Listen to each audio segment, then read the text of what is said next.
Welcome, everyone, to the Sober Spartans on BeastNet podcast this week. Today, we're going to be talking with Tara Pipia, who joined us as a sober person through her background in her research. And, I'll just let her kind of introduce herself and tell everybody who she is.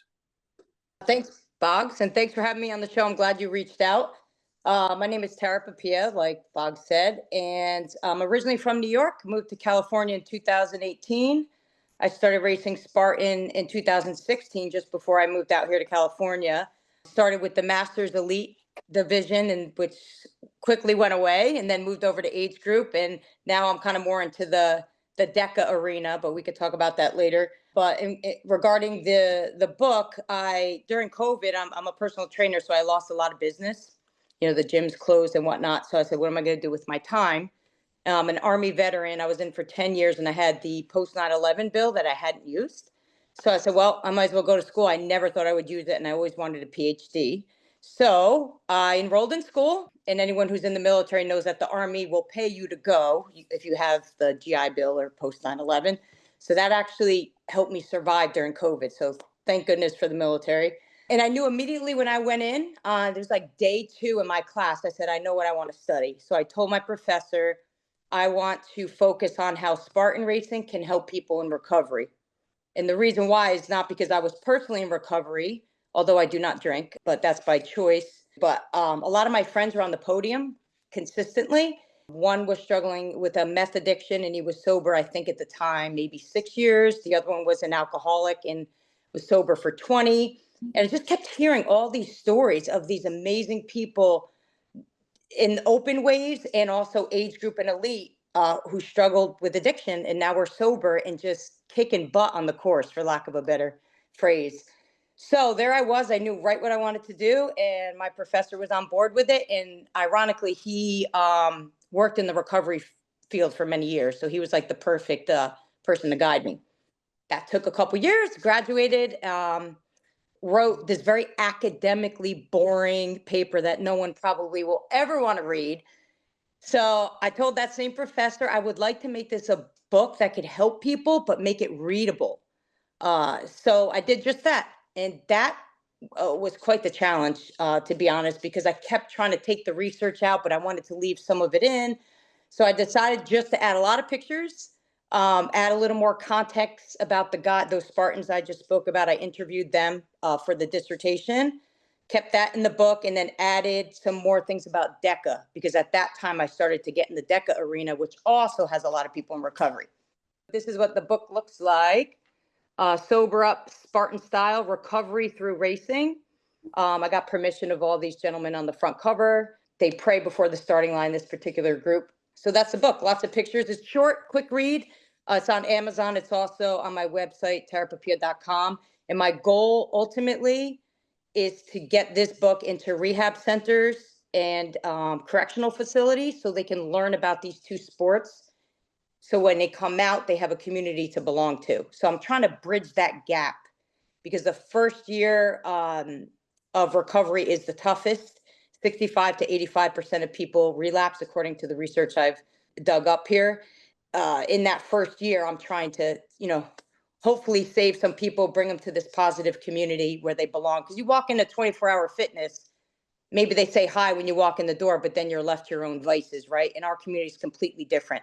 You make a friend, you just turn around, you have a friend next to you on any side. So You're right on task with that. Again, this is the Sober Spartans podcast. We actually have a group on Facebook.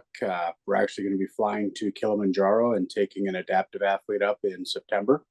We have open spots in that if there's anybody who wants to learn more about that trip. But you're right, that first year is everything when it comes to getting sober.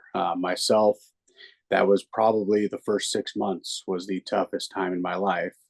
And at the time, my employer thought it'd be great to have me host a giant drinking festival out in the woods for our customers.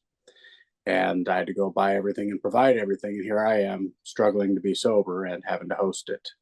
So there's definitely some tests out there that happen. And as far as sober Spartans out on the course, gosh, I think every race I've been at, there's you run into that person. You can see them, you're talking to them, and throughout the whole course, now they're your best friend, and that's just what the community really is out there.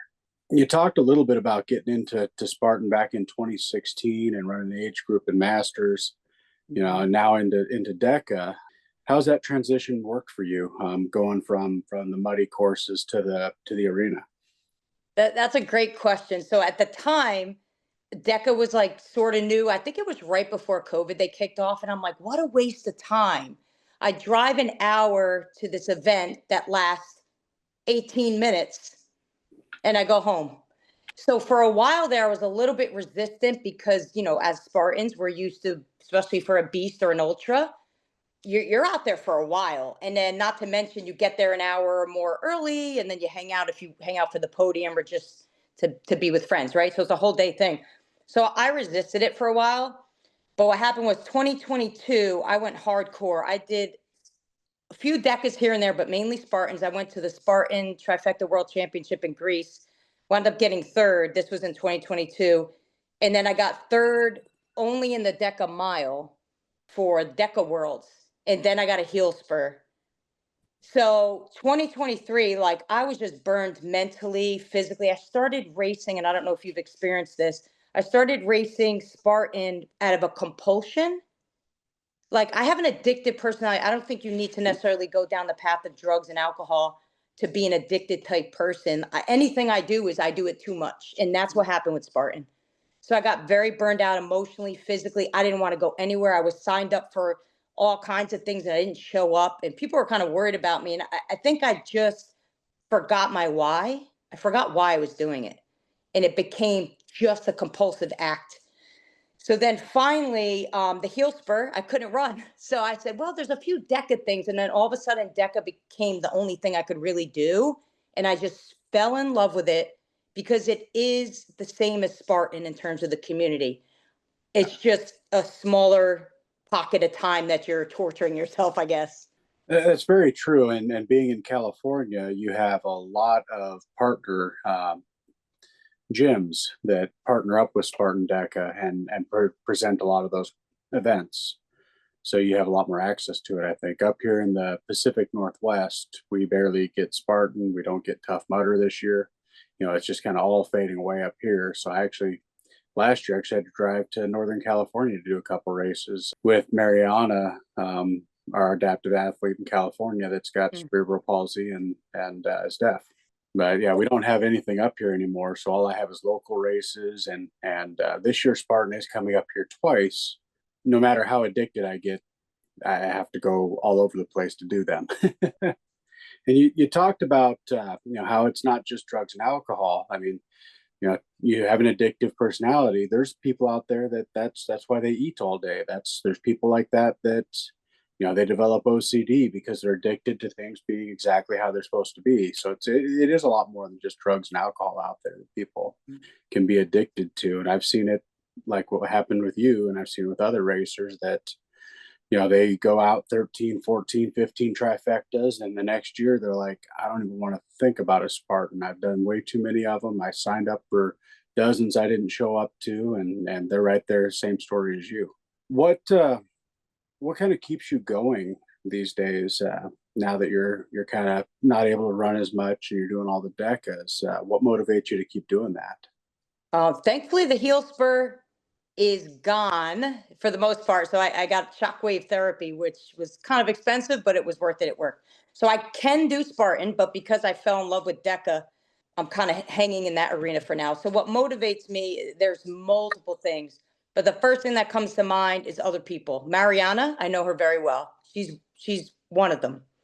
So I watch her out there. She's passionate. You can see, I don't know if you've ever seen it, and she's one of the people I see it, and you look in their eyes and they just want it. They want to just get the fastest time. Doesn't matter what they're feeling or suffering. She's one of those people, she blocks it out and I see the fire in her.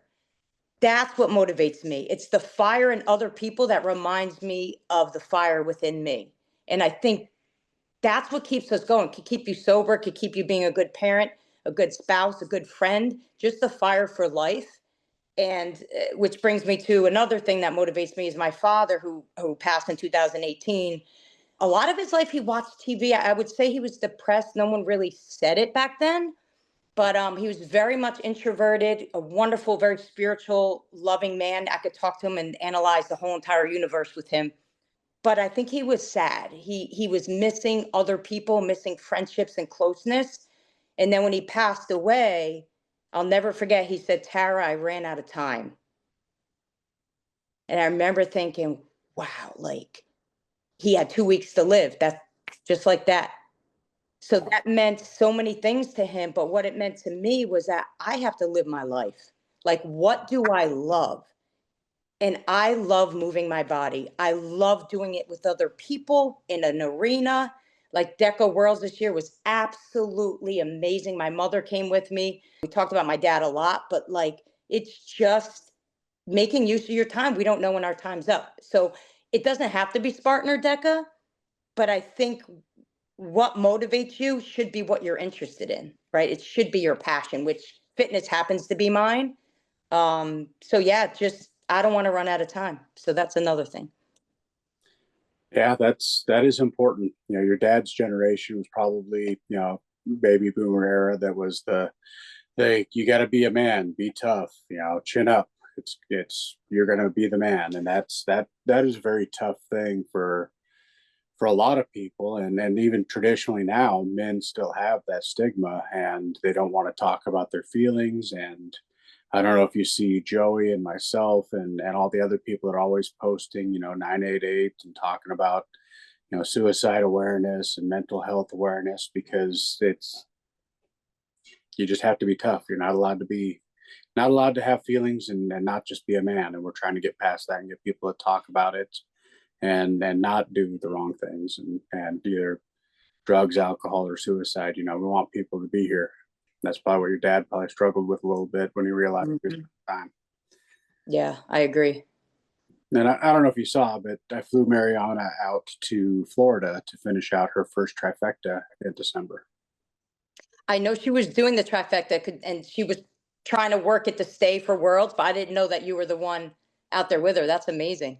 Yep. So I drove to Northern California to do the super with her and to introduce her to the team and kind of get her into that. And then, you know, Joey and Zach and I brought her out to Florida, and then she did the beast with Henry and Amanda. Amanda is one of the founders of the Sober Spartans. And then she did the sprint. We walked it. She actually walked the entire thing with me, and then we went and did the Spartan extra mile too. Not only did she finish her trifecta, but she also got the extra mile. Yeah, of course. And, She's amazing. and then our friend Tom Loomis and the Loomis family donated a one of the unique medal holders, the Spartan helmet, for her to put her wedges into. Oh wow. I bet she loved that. She has it already or you're Yeah. presenting it to her? No, Oh, I presented it to her in Florida at the okay. event, and the pictures that I got of her up on the podium was posing with it. Oh, that's great. So that was an amazing time, and that's what motivates me. If Okay. you ever, you know, like I said, a lot of people know my story, but what motivates me is helping others. You know, I'm never going to be a podium guy. Running is not my thing, but you put heavy stuff on my back, I'll carry it for miles. You know, I've did a ultra with an adaptive athlete, and a lot of that was carrying all their gear and helping them through stuff, and you know, 31 plus miles of hell Wow. and finishing. That was the thing, as we finished. It wasn't pretty. It was, you know, 14, 15 hours, whatever the max time was. We were the last ones to finish, but we finished. And so that's what motivates me. And the part about being sober, once I started to stop drinking and focus on myself, you know, I found that Spartan was that outlet. So in your book, you said you spoke specifically with three different athletes that you kind of profiled. Can you give me a little history and a little kind of synopsis of what you have there without giving away too much of the details of the book? Because we're gonna post some links to the book and talk about it and share it in the Sober Spartans community so that other people can read it too. Great. I appreciate that. More awareness, the better. There's actually eight men that I interviewed, and you mentioned three. I do highlight three more specifically in the beginning. And the Okay. reason I did that is I know them personally, and then the others I I weave in as we go through the story. But without giving away too much, like you said, these 8 men, the three that I mentioned that I know, I met personally through Spartan racing. And then they led me to someone else, to another, to another, to another. And that's how I got the 8. It was like a quick chain reaction because, again, like you said, we're all friends. So it happened very quickly. I had the 8. And you talked about men not being able to express themselves. I got a lot of criticism about writing only about men, but there was a reason why I did that. Number one, I was approached by men who were telling me their stories, and there was a lot of women who came forth later, but I don't recall any woman sharing like their recovery story. And as we know, there's a lot out there. So it was almost the opposite. The men were opening up to me. And because I was so close with my father, I think I was one of the few people my father could really talk to. And maybe he needed more. He needed maybe a male group of friends to talk to. But either way, I've always been super sensitive to the fact that men are not allowed to express themselves. Like, absolutely ridiculous. So it was important to me to focus on men, and I'll have another book on women down the road. And I mentioned that in here. I will get to that. But I felt like this was super important to get out there. So, and they were very open about their stories. It's very raw, some of the information, like eating out of garbage cans, and meth, and stealing credit cards, and being arrested. Prison is a big theme too, right? And a lot of them got sober in prison, because they realized if they didn't, they'd be right back there again. Yeah. So without, again, I'm trying, like, how do I say this without like saying too much? But I'm just grateful to all of them for being so open and so honest, because as you said earlier, where men are ingrained, like from early on, like, don't say too much, don't hold it in. That's heart disease, all that stuff comes into play, suicide. So they were just completely open. I'm so grateful for them, because their story is going to help that person that's afraid to tell their story. And the more we talk about it and keep it out in the open, that 1 year window we're talking about will be a healthier window with more people who stay sober and stay alive. And that is my ultimate goal, to bridge that gap. That 1 year time frame took 2 years on average for these men to find Spartan race. 2 years is too long. If that 1 year window is the crucial marker of 65 to 85% of people relapsing, overdosing, dying, 2 years is too long. It's 1 year too long. So if we can get this word into the rehab centers, as of now, I only know one rehab, which is Jericho Project in Brisbane, that actually has an affiliation with DECA and has their men go to Spartan races. And they also do CrossFit. Again, it's not always just Spartan and DECA, it could be anything. But yeah, the story also goes into other addictions, like, can Spartan become an addiction? And then you mentioned that you had to bring the alcohol to that festival, the party, and you were in charge, you were sober, and that's very stressful. I wondered how the festival area at Spartan would affect each of the Yeah. men that I interviewed. And by and large, most of them said it's your personal responsibility to keep your recovery strong, and to have a partner, a friend, someone accountable to, which was a major finding in the book. Was the 3 things that Spartan brings to help people remain sober is community, challenge, and accomplishment. If we're not challenged, we're bored. And what do we do when we're bored? We eat, we drink, we do stupid things, right? And then the accomplishment feels good. Who doesn't want to feel good? Helping people, like you were talking about with Mariana, as part of the community. We need each other. We can't fight drugs and alcohol alone. We can't fight anything alone. We're meant to be here as a community. We're social beings. So, but yeah, I don't know if that answered your question or went off topic a little bit. No, that was great. Talking about the way that the community is everything, and somebody to help you be accountable.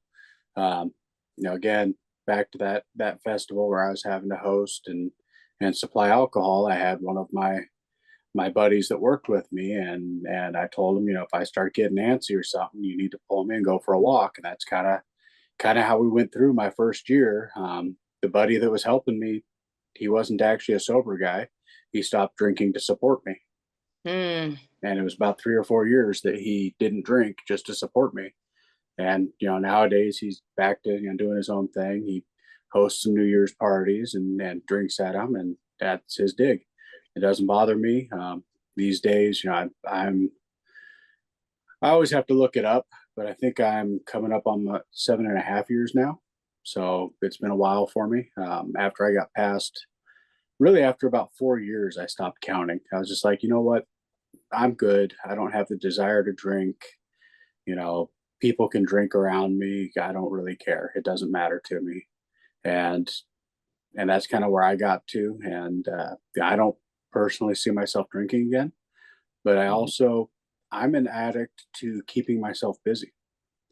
You know, that's a different addiction that I have. I have a full-time job. I have three businesses. I'm a full-time college student. We adopted our granddaughter.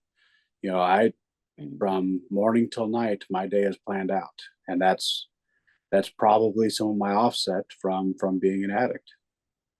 It's interesting you mentioned that about staying busy because Dave Lawrence, who is one of the men that I interviewed, and of course they all have I have permission to use their names in the dissertation. They have to be anonymous, but they all signed contracts to say it was okay. So Dave mentioned just that: busy, busy, busy, busy. He became sober. He's also has a strong work ethic. He owns two homes now. Spartan, and even had an obstacle course in his backyard when he lived here in Santa Cruz. Always moving and building, works on cars, has a great, successful business, wonderful family. But that was one of the main things that he said, especially in the beginning. He said he worked himself to the bone, anything but to do drugs. And he there's a quote in there from him. I don't remember exactly how it was, but the paraphrase, something along the lines of taking this massive amount of energy spent hunting for drugs and flipping it around and turning it into life, something positive. And if it's work, if it's taking care of your grandkid, whatever it is, it's much better than the alternative because I'm not so sure that we can change. And I'm not a neuroscientist, but how do you change an addictive personality? Somebody with that kind of sounds like you have a lot of energy to direct. I can't change myself. So I don't know if there's some cure for people who are like that, but I want to look at it as a gift. We have a lot of energy. Where are you going to put it? And you're putting it into your life. Yeah, that's when you come across people with the addictive personality, they have to have something.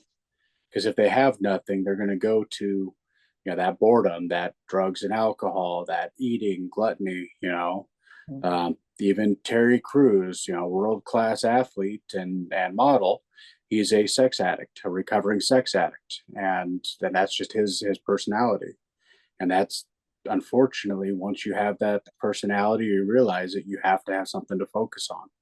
Otherwise, I think that you have to fill that time, and that's where you get stuck in your addiction. Right. And you have to know yourself. So I've been in my early 20s before I found running. Again, I probably was depressed on a level, which nobody talked about that, right? And I was just doing eating and doing things that like had no purpose almost because I was bored. And running took all that energy that I had and put it into something positive. And I'll never forget, I was training for my first marathon. I think I was 29. And at that time, I didn't drink a lot, but like, it was in the 20s where you do happy hour, right? So it was very common. And I was a substitute teacher at the time. So you go to happy hour. Um, but I'd go to happy hour and have maybe four Coors Lights or five, which is a lot for me. And I went on a training run a morning after like however many beers I had, which um, was normal for me at the time until I tried to run 10 miles to prepare for this full marathon. I went behind a bush, like I felt like I was going to throw up. I felt awful. So everyone in my group thought that I was just like new to marathon running and I couldn't run 10 miles. But the truth was, I drank too much and stayed out way too late the night before. Yeah. So that day I made a promise to myself that I was not going to do that again. I didn't give up drinking, but I certainly gave up that thing that you're supposed to do in your 20s, which is go to happy hour. Yeah. And I stopped. And then I ultimately stopped, back to your point of your friend quitting for you. Um, so from 29 to 40, whatever years old, I would just have a beer, maybe at a wedding, or if I went to lunch with someone and they had one, maybe I'd have one, but I didn't really care much about drinking. But I was at a Spartan race, the Montana trifecta. I think it was a trifecta. And somebody was pressuring me to drink, and I didn't want to.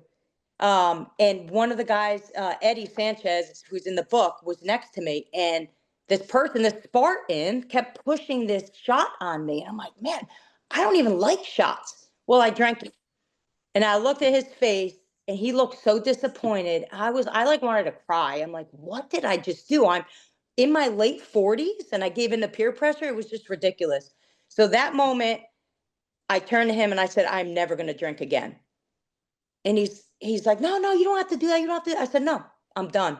So that was May of 2021. I haven't, for weddings, I don't care what kind of celebration it is, I haven't had a drink. And he thought that that was hard for me. And I said, no, it's hard for you because I could care less about drinking. I don't really crave it. You're the hero. You're the one that craves this thing so much and decided to stop. That's harder. So all the credit goes to him. I just did it because just to honor the men in the book, and I don't need it anyway. So, right, my life's much richer in a lot of other ways. So, Yeah, that's amazing that you're able to do that. It's something I wish I could have done. It takes focus for me to not do it, but after years of not doing it, it became something I didn't have to focus on anymore. What would you say to people who are new to sobriety or new to Spartan, or if you just run into them on course, what would you kind of say to them to kind of help them along? well, my phrase is always like, "You got this." I don't know where that came. Maybe the army. You just say that. You just look at someone's face and you can almost see the pain, or maybe they want to give up, or maybe you see that fire that Mariana has. Whatever you see, I think you have to meet the person where they are. This is I'm talking as like a coach. If I'm coaching someone, so I always obviously positive encouragement, but also like know your why. I think I mentioned that earlier on. Like, why did you sign up? So that ultra that you did, 31 plus miles, that's hard to do. That's a long way where you're like, why am I doing this? I'm sure even in the sprint, I've asked myself, why did I sign up for this? This is crazy. Why do I put myself through this? But there is a why. There is a reason. Either you're directing your energy in a positive way, your friends got you into it, you like moving your body, you love nature, whatever it might be. So I think I would tell those people who need encouragement to remember their why and to also do it for the people who can't. Like, you're helping adaptive athletes.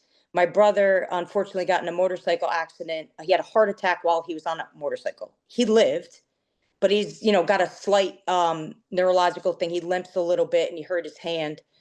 And he probably can't do a Spartan now. So every time I race, I think of him and I grab a shirt for him because I have too many anyway. So I'm like, give me a male, medium, or large or whatever. But he's thankfully okay. But there's people who absolutely can't even get out of bed, like, or people who are mentally defeated or depressed. There's so many people out there who cannot. If you have the God-given ability or the universal ability to do it, do it. Use your body while you can, because you don't know when you're going to run out of time. You don't know who you're going to inspire. Like, Mariana inspires a lot of people, and you just inspired me by you helping her. Like, that's a lot to go through an ultra and a trifecta. So that's what I would say to encourage people.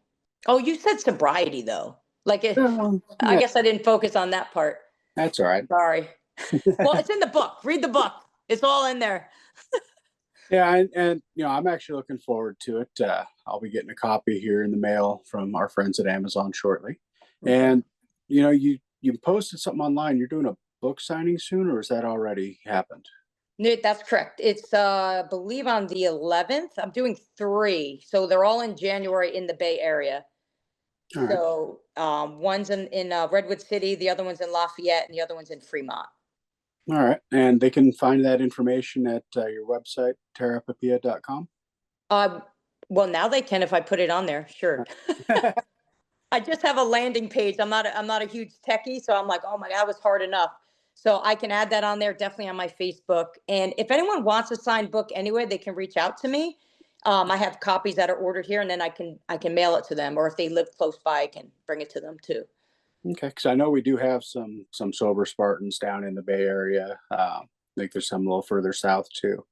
So I'm hoping that some of them might come out and meet you and talk to you and share their stories. Some of them have been on the show previously. I'd love that. We talked a lot about the first year of sobriety. Um, what kind of advice would you give to people who might be listening to this that aren't sober yet, or that need to be sober and are looking at that impassable wall of the first year? Mm, You talked about finding an outlet or taking a partner? Is there anything else that you kind of from your research put out there that they can use in that first year? Oh, absolutely. Or now you're saying someone who is like initially becoming sober or just like kind of thinking about it, like in the initial stages?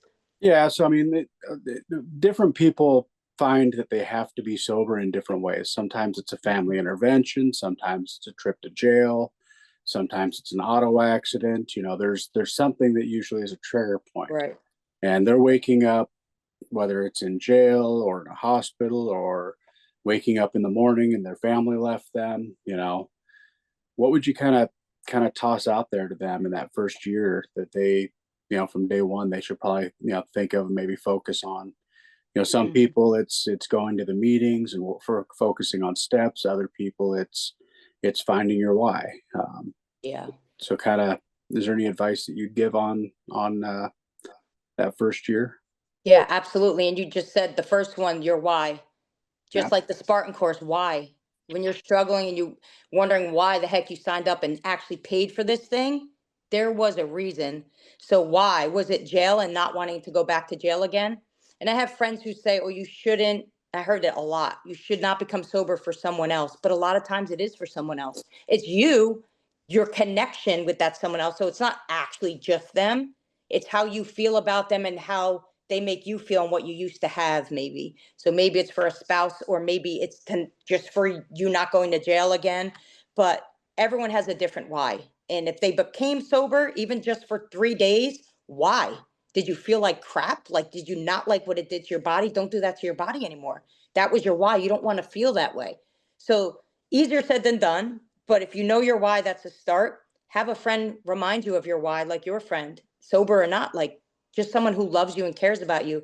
Because like I said, community was the main theme. Even though it was, accomplishment and challenge, community is the longest chapter when I talk about those three things. It's Yep. people, it's other people. Again, we're social beings. And there's a study which is also in the book that they did with rats, and they had solo rats. It's a series of studies from the 1970s. Solo rats in a cage that was kind of boring, with like no landscape, just bars, right? And a bottle of water, regular water, and then one laced with drugs. And it Yep. had like a sweet, I think it was morphine with like a sweet taste. Then the other rats, they called it Rat Park, had all kinds of apparatus. There were male and female rats. They had like landscapes of nature in this huge cage. Like that's why they called it Rat Park. So then they wanted to know how many people in the solo cage alone would go towards the morphine and how many people in the Rat Park cage would do that. Now, they all tried it at some point, but not one rat in the Rat Park cage overdosed and died. Every single one alone did. They died of an overdose. They had nothing to do and they had no one to connect with and bond with. There's criticism of every single study you will ever read, right? There's even my book, right? It's going to happen. So, but this study showed a huge thing about what drugs do to us beyond just the chemical part. It's the lack of connection. So in that first year, connection is super important, as scary as it is, especially for men. Like you said, you're taught not to. So now how do you connect and open up? Oh, let me just drink again. No one's gonna, I'm not supposed to talk about this stuff.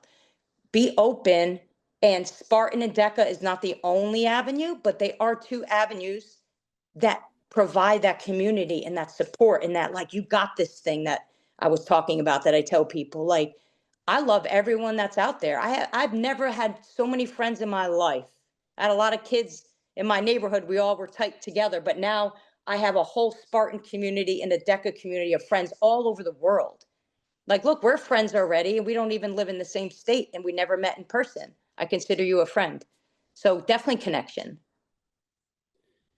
That's exactly how I got into More Heart Than Scars. Was I talked to one of the guys that I was friends with on Facebook, and flew out to Atlanta and went to a race and stayed with them. And all of a sudden, we're all best friends and family. Really, it's not even friends; we're family at that point. And that's what's really done it for me. And I hope that anybody listening to this show, that you can find your why and find your community. And for any of you out there, reach out to me. I'm sure Tara, you'd probably take some calls if anyone needed to talk about getting sober and kind of give your insights. It's tough, but man, it is worth it. I'm seeing so many more people, more and more people choosing to be sober, not because they have to, because they want to. And I think that's an amazing thing too. Is just more and more people choosing to get away from drugs and alcohol. And even I've been curious. I'm probably never going to try it, but Danny Trejo, you know who he is? No, I don't. He's an actor, always plays the bad guy, Machete and stuff like that. Hispanic looking, real disheveled face, just real hard looking guy. Just Hmm. came up on 50 years sober, but he also makes his own um, alcohol free tequila and bourbon that he markets through Trejo's Tacos. And I've been curious, but it's like, yeah, it's like the athletic beer. I see all that out there. I'm like, it's a great idea for some people. I don't even want to tempt it. Okay. Yeah. But I think it's just amazing seeing all these different like substitutes and things where people are like, well, you can have all the flavor of alcohol without actually having the alcohol. So for people who just like the flavor, I guess that's good for them. That leads down the wrong path for me. Yeah, I'm glad you brought that up because that's another thing for sobriety in that first year. You have to know yourself. You. I don't know you, right? Like I could be like, oh, try. It's alcohol free. You got to stay strong to what you know that would lead you down a bad path, and you're probably right. Like that's and honor other people for what their sobriety looks like. And someone maybe can have a not the athletic brewing every night, and it doesn't affect them. Yep. So one of the guys in the book too said his friend, quit drinking and hard drugs, and he's able to smoke marijuana, go to work, keep his family. And he said, I can't do that. If I Yep. have one joint, I'm done. So knowing yourself super important. So good for you for being interested, but saying no, thank you. And it's tough. I mean, a lot of people out there that taste is everything. Like I used to drink scotch and whiskey like it was water, really. I'd go through a half gallon a weekend.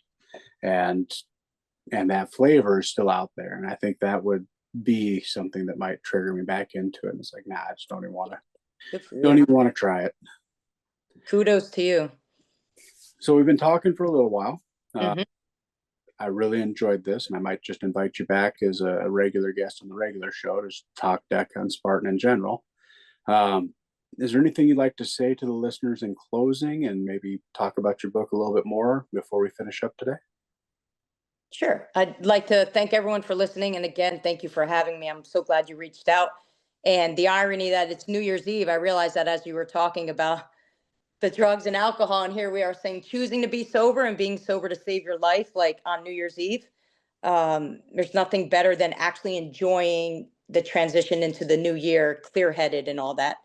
So, so thank you is number one. And number two, I hope everyone has a great 2025. I'm a big fan of a couple of, I don't know if you call them New Year's resolutions, but intentions.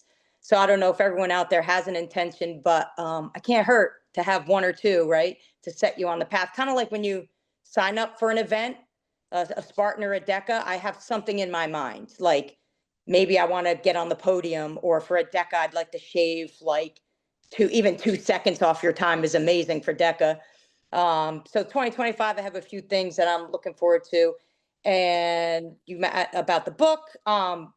That's definitely one of my intentions is to get this book into as many rehabs and correctional facilities as I can. That is my universal purpose. So to bridge that gap we're talking about from that 1 year when they walk out, they'll be like, oh, I heard a Spartan. Wow, that's, community I can belong to, instead of sending them to a chain gym where, fitness helps, but again, it's back to the community. And I know for sure Spartan and DECA has saved a lot of lives.